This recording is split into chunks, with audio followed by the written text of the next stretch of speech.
Hello બાળકો, સ્વાગત છે આપનું કિડ્સ લર્નિંગમાં। આજે આપણે ભણીશું કલરવ શાળા તત્પરતા 2 ભાગ 2। આપણે જ્યાંથી બાકી હતું ત્યાંથી આજે આપણે શરૂ કરીશું। તો આપણે આવ્યા હતા પ્રવૃત્તિ નંબર 8 ઉપર। કરી જુઓ। તો ફર્સ્ટ બાળકો, અહીં અમુક પ્રવૃત્તિઓ આપી છે, એ તમારે ઘરે ટ્રાય કરી જોવાની છે કે તમને શું અનુભવ થાય છે। તો પહેલું, એક અથવા એકથી વધુ નાના વાસણમાં પાણી લઈ લાકડીથી વાસણને વગાડી તેમાંથી જે અવાજ આવે તેનો આનંદ લેવો।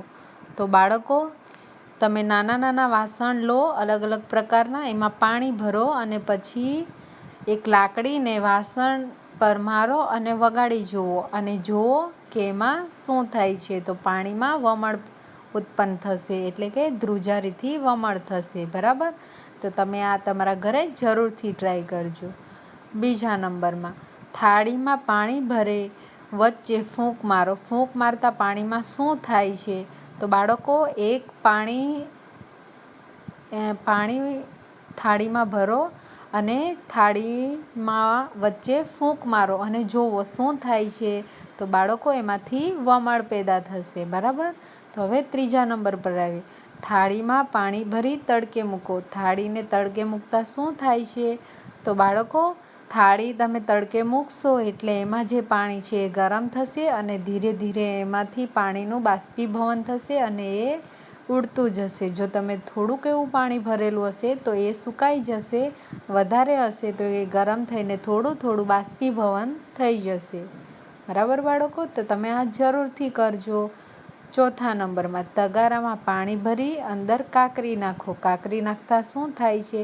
તો એક તગારું લેજો અને એમાં કાંકરી નાખજો। ધીરે ધીરે એક એક કાંકરી નાખશો એટલે એમાં વમળ ઉત્પન્ન થશે। તો બાળકો, તમે આ તમારી જાતે ટ્રાય કરીને એનો અનુભવ લઈ શકશો। હવે 5 નંબર, પાણીમાં કપડાં ધોવાનો પાવડર નાખી હલાવતા શું થાય છે?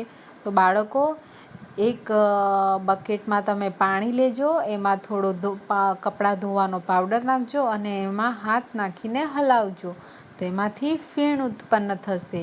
તો બાળકો, આ તમે જરૂરથી કરજો, બરાબર। હવે આપણે આગળ વધીએ।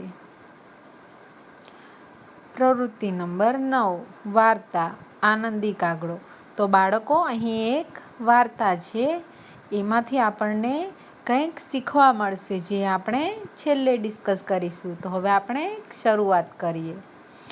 એક કાગડો હતો, તેના પર એકવાર રાજા ગુસ્સે થયા, એટલે રાજાએ તેના માણસોને કહ્યું, જાઓ, આ કાગડાને ગામના કૂવાના કાંઠે ગારો છે તેમાં ખૂંતાડીને મારી નાખો।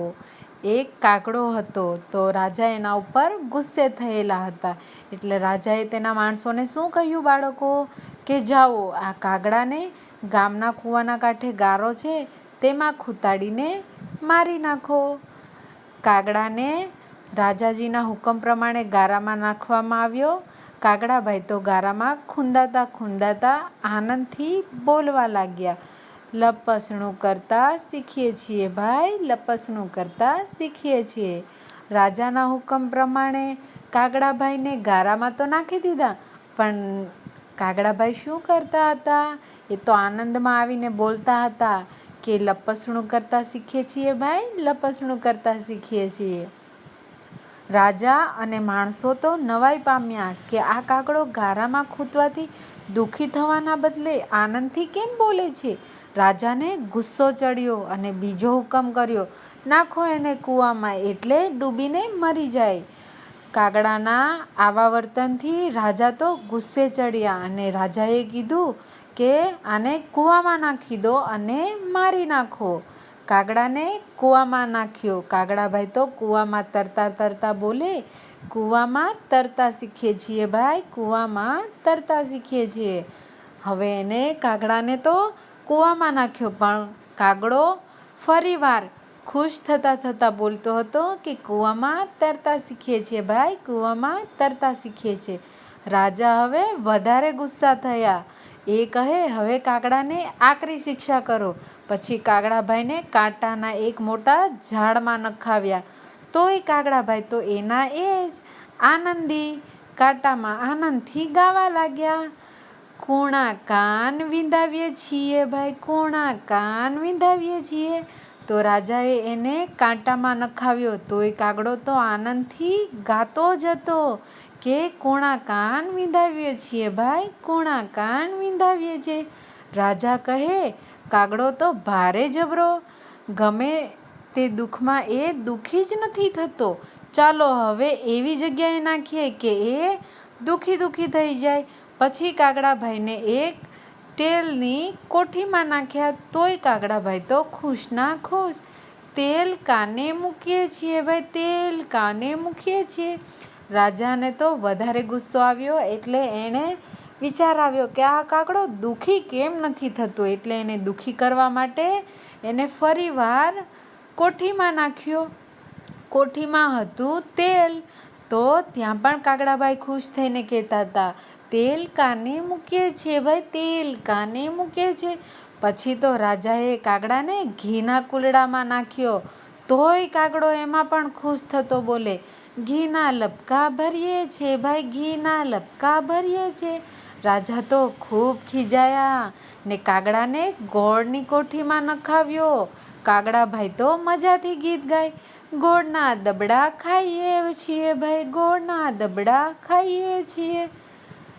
તો હજુ પણ કાગડાભાઈ તો આનંદમાં ને આનંદમાં જ છે. અને ગોળની કોઠીમાં નાખ્યા. તોય કાગડાભાઈ શું ગાતા હતા? ગોળના દડબા ખાઈએ છીએ ભાઈ, ગોળના દડબા ખાઈએ છીએ. પછી રાજાએ કાગડાને એક ઘર ઉપર ફેંક્યો. ત્યાં બેઠો બેઠો કાગડો ગાય, નળિયા ચાળતા શીખીએ છીએ ભાઈ, નળિયા ચાળતા શીખીએ છીએ.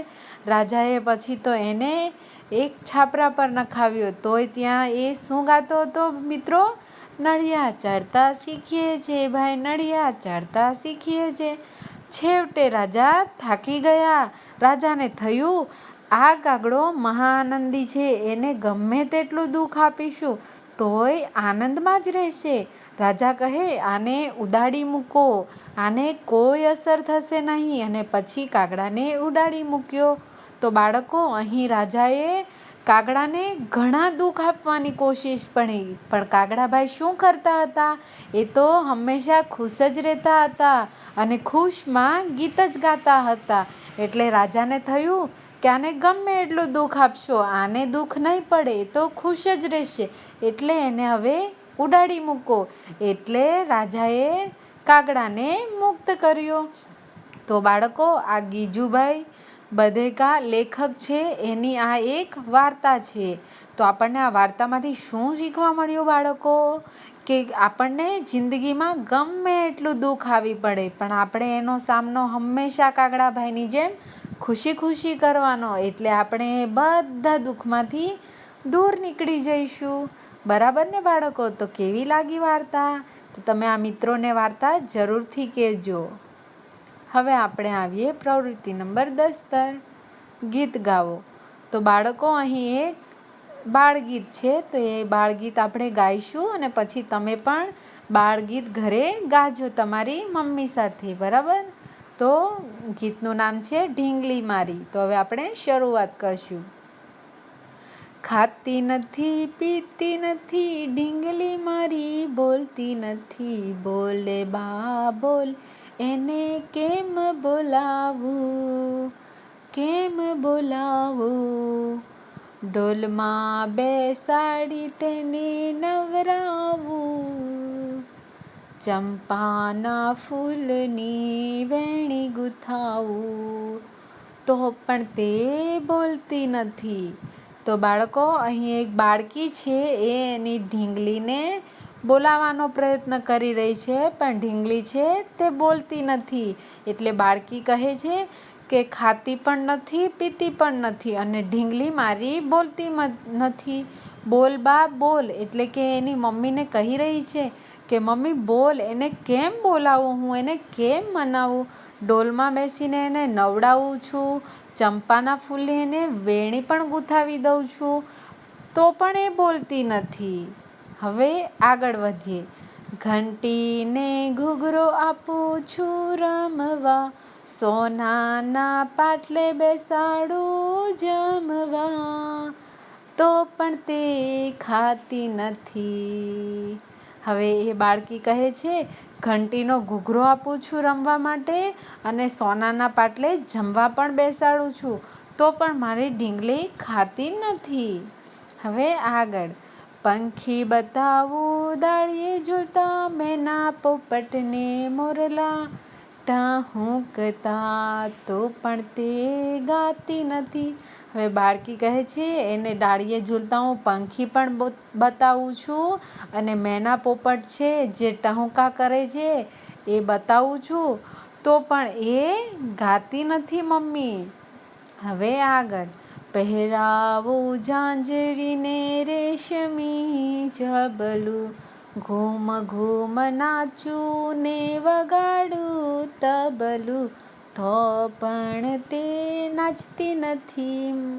હવે એ કહે છે કે હું એને ઝાંઝરી પહેરાવું છું, રેશમી ઝબલું પહેરાવું છું, ઘૂમ ઘૂમ નાચું છું ને તબલું પણ વગાડું છું, તો પણ મારી ઢીંગલી નાચતી જ નથી. હવે આગળ, ચાંદા મામા તો પણ આકાશે રમતા, બાબા ગાડીમાં ઢીંગલી બેન ફરતા, મારે પણ બોલવું નથી. હવે બાળકી કહે છે કે ચાંદા મામા તો આકાશે રમે છે અને બાબા ગાડીમાં ઢીંગલી બેન ફરે છે, હવે મારે પણ નથી બોલવું. તો હવે બાળકી પણ કહે છે, મારે પણ નથી બોલવું. જો ઢીંગલી બેન ના બોલે તો મારે પણ નથી બોલવું. તો બાળકો, કેવી લાગી કવિતા? તો તમે પણ તમારા મિત્રો સાથે આ કવિતાને જરૂરથી ગાજો. મને તો એટલું સારું ગાતા નથી આવડતું, પણ તમે જરૂરથી ગાઈ શકશો. તમારી ઢીંગલી સાથે જરૂરથી ગાજો. ઓકે બાળકો? તો હવે આપણે આગળ વધીએ, બરાબર? તો હવે બીજી કવિતા છે, મેં એક બિલાડી પાળી છે. તો ચાલો બાળકો આપણે ગાઈએ. મેં એક બિલાડી પાળી છે, તે રંગે બહુ રૂપાળી છે, તે હળવે હળવે ચાલે છે ને અંધારામાં ભાળે છે.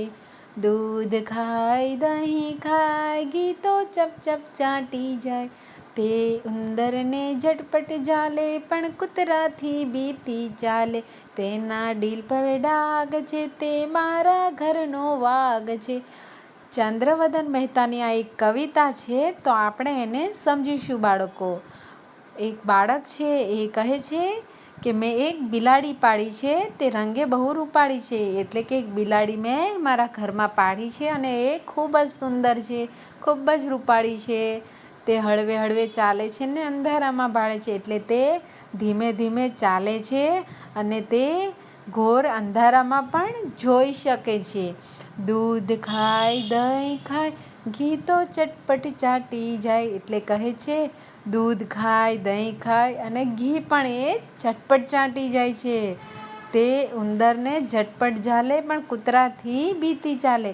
બાળકો, તમને ખબર હશે કે તે ઉંદરને તો પકડી લે, પણ તે કોનાથી ડરતી હોય છે? કૂતરાથી. તેના દિલ પર ડાઘ છે, તે મારા ઘરનો વાઘ છે. બાળક કહે છે કે એના દિલ ઉપર ડાઘ છે, પણ એ મારા ઘરનો શું છે? વાઘ છે. તો બાળકો, કેવી લાગી કવિતા? હવે આપણે આગળ વધીએ. તો હવે 11 નંબરની પ્રવૃત્તિમાં રમત છે. તો બાળકો, આ રમત તમે ઘરે રમતા જ હશો અને ના રમતા હોય તો જરૂરથી રમજો.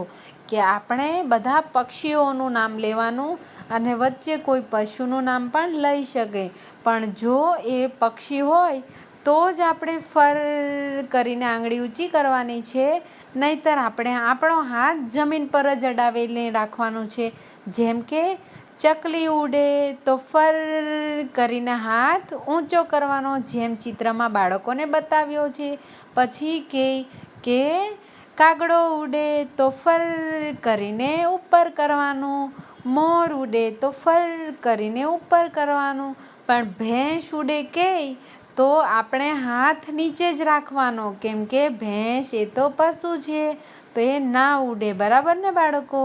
તો આપણે આજનો આપણો આ શાળા તત્પરતા ભાગ 2 અહીં પૂર્ણ કરીશું. તો બાળકો, આજના માટે આટલું, અને હવે આપણે નવા વિડીયો સાથે ફરીવાર મળીશું. ચાલો, બાય બાય, ટેક કેર.